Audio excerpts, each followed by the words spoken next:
There are 4 questions I ask every leadership team, 4 questions that should take less than a minute each to answer, and I want you to try them right now.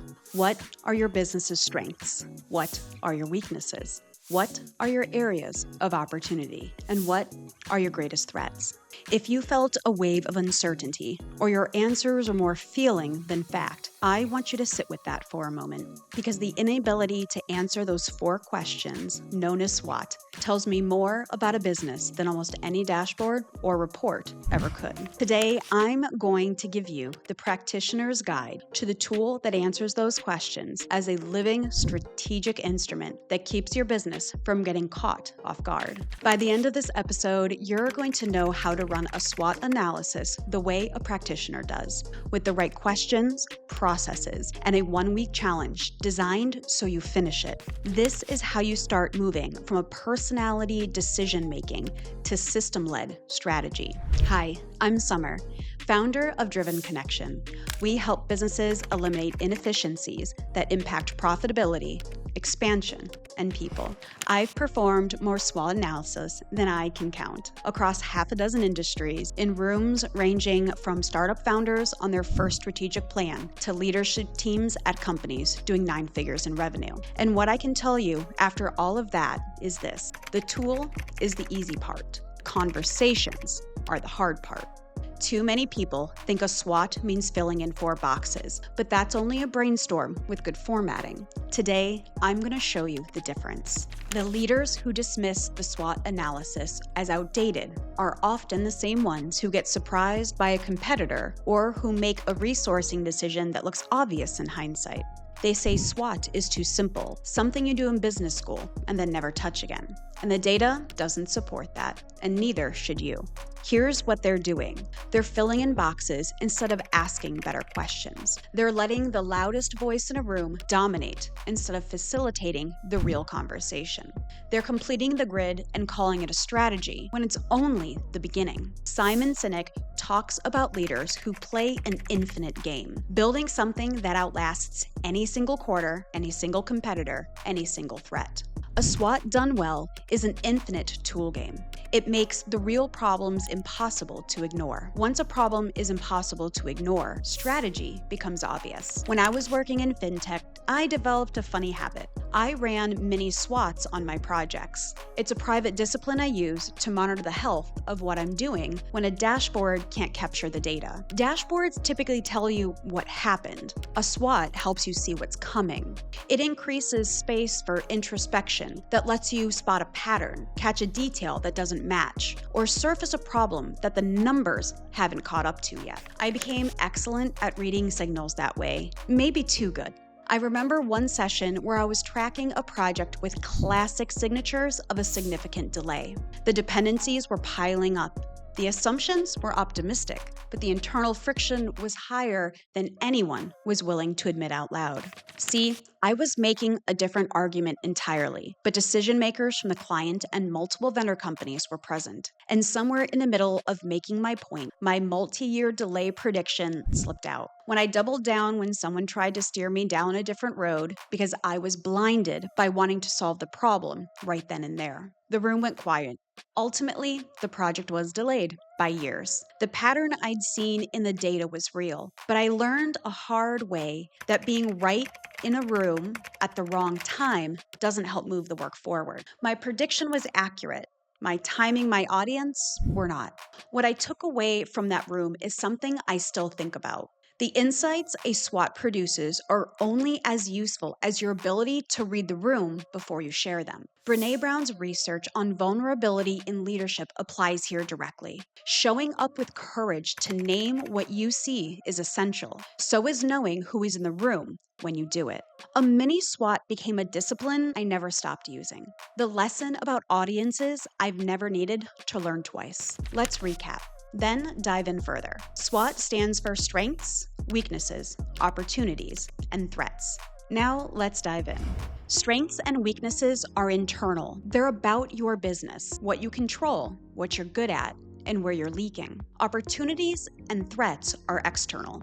They're about the environment your business lives in, market conditions, competitors, technology shifts, and regulatory changes, the things you respond to rather than create. The internal-external structure is what makes this tool useful. Most leaders are very good at thinking in terms of either or. SWOT forces you to hold both simultaneously. Here's the part that surprises most leaders when I tell them. The value of a SWOT isn't getting to the draft. It's getting your leadership team to agree on what stays. The conversation about what a strength is and isn't, or wasn't and is a real threat, is where the real work happens. One larger SWOT analysis, quality check-ins, will do more for your competitive edge, decision-making speed, and resource allocation than most other strategic investments in your business. I'm giving you a crash course in running a SWOT exercise to lead your next analysis like an expert. What you ask, how you facilitate, and what you're listening for underneath the answers. A few ground rules before we start. This works for one person or a larger team. It does not require a strategy consultant or a 2-day offsite. And if you're doing this as a team, the most important thing you can do first is establish psychological safety in the room. Project Aristotle research found that psychological safety, which is the ability to take risks without fear of punishment, was the single most important factor in team success. A SWOT session without it produces sanitized, useless results. You'll fill the boxes with things that sound good instead of things that are true. Before you start, establish this rule. Everything that goes into the analysis stays in this analysis until we decide what to do with it. Protect the room. Now, let's dive into each quadrant. Strengths. What gives us an unfair advantage? Practitioner questions for strengths look like, what do our customers consistently compliment us on? And do we have evidence? What do we do better than our competitor, and how do we know? What resources, skills, or assets give us an advantage that would be difficult to replicate? Where do our best revenue and margins come from, and why? What would be hardest for a competitor to copy about the way we work? Here's what to listen for as a practitioner of this exercise: specificity. Anyone can say, great customer service. You're looking for the answer that says, our average response time is 4 hours, and our retention rate is 94%. If the answers are vague, push. Ask for evidence. The goal is to distinguish between what you are genuinely good at and what you're convinced yourself you're good at. Next, weaknesses. Where are we leaking? Weaknesses are where operational debt lives. The friction you've been ignoring because there's always something more important. Questions for weaknesses can look like this. What do customers complain about most often in their words? Where are we losing money, time, or talent, and do we know why? What processes are we manually doing that should be automated, or vice versa? Where do team members feel stuck, under-resourced, or unsupported? If a competitor were to attack us, where would they aim first? You'll want to listen for silence and deflection. Weaknesses are where the room gets uncomfortable. That discomfort is a signal. Admitting weakness requires vulnerability, and that's exactly what makes this quadrant so valuable. The last question, where would a competitor aim, is often the most useful because it lets people name a hard truth.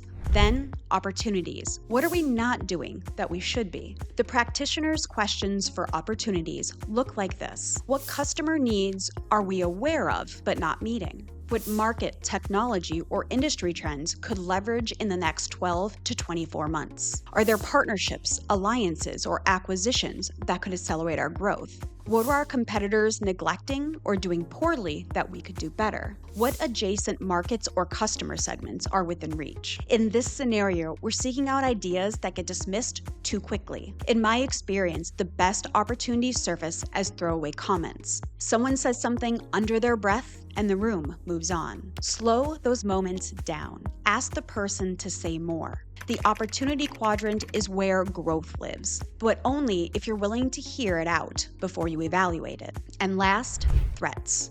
What could blindside us? Threat practitioner questions look like, what competitors, new or existing, could take our customers within 18 months? What economic, regulatory, or technology shifts could disrupt our business model? What internal risks, key person dependency, cash flow, outdated technology could break if they resurface today? What are our customers' biggest frustrations with our industry? What's happening in adjacent industries that might move into our space? Here, we're listening for the threats people are reluctant to name. Blockbuster saw the digital opportunity, but it couldn't manage the internal forces that made the threat impossible to address. Kodak invented the digital camera and couldn't see digital as a threat to film. The threat that destroy businesses are rarely the ones that no one saw coming. They're the ones that no one wanted to say out loud. Your job as a practitioner is to make it safe to say them.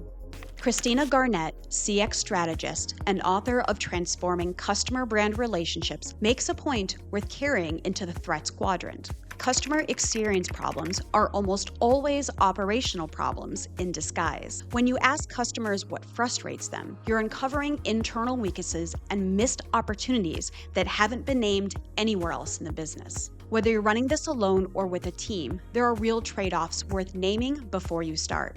If you're a solo decision maker, what you say goes, for better or for worse. You move fast, but you don't have to build consensus, and you don't have to manage the room. The downside is that you'll also have to play your own devil's advocate, your own challenger, your own check. The discipline required to be honest with yourself about weaknesses especially is significant, and you're typically paying for expertise instead of getting it in the room. If you're leading a team, you get the benefit of multiple angles, ideas to push on, and a stronger analysis because of it. You also get the arguments. The SWOT session that never produces a fight is the one that produces sanitized answers. Real prioritization is where disagreements surface, and that means the process is working. In either case, remember, you're allowed to change your mind and your decisions when you're presented with new data. The SWOT is a living document, not a verdict. I want to say something about leaders who dismiss this tool because it's been around since the 1960s. There's a generational logic to that dismissal that I understand, but disagree with. We tend to assume that newer means better. That if a framework is old enough to appear in a textbook, it's too blunt for the complexities of modern business. But the SWOT has persisted because it works. The issue is with the inputs and the definition of done.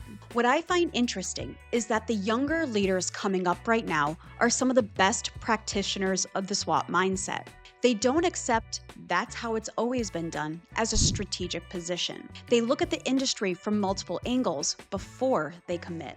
They don't wait until they've been at a company for 10 years to ask whether an existing approach actually works. They watch what happened to people who waited, and they decided not to repeat it. SWOT is the same. The key is to ask better questions.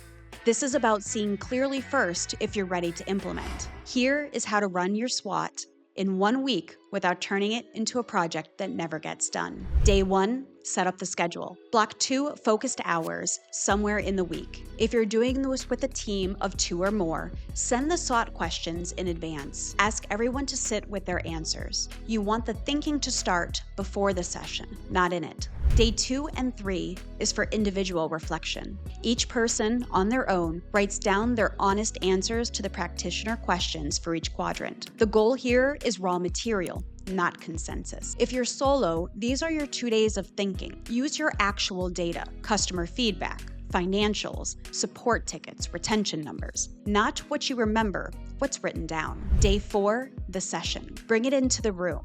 Start with strengths. It's easier and it builds psychological safety before you go to weaknesses. Go quadrant by quadrant. Read each one out loud. Ask, is this specific enough to be actionable? If this is a fact or a feeling, is this still true? Consolidate where you can. Flag the disagreements, but don't resolve them in the moment. Mark them and come back. Here's what that looks like in practice. If 3 people say customer experience is a strength, but nobody can name a metric, that's an aspiration. Push until you get the evidence. If someone flags outdated CRM as a weakness and 2 others say it's fine, don't move on. Ask what the cost of keeping it is. What breaks if we don't fix it? The disagreements are the real insights that we're looking for. The practitioner's job is to ask questions that surface the answers. And day 5, prioritize and close. Take your consolidated list and apply impact-driven prioritization, the same 1 to 5 scoring framework from episode 1. Score each item by business impact. The highest scoring weaknesses become your quarter's next operational focus. The highest scoring opportunities become your strategic conversation. The threats that scored highest get a response plan. That's it. 1 week. A living document you review quarterly and review and rebuild annually. 2 to 10 hours a year will save you from the Sunday scaries before every board meeting, the reactive scramble when a competitor makes a move, and the slow erosion that happens when business grows without ever stopping to look for the clearly. If you can't answer the 4 SWOT questions with facts about your business, consider this a nudge. The businesses that know themselves win more often because they're built strategic integrity into their thinking.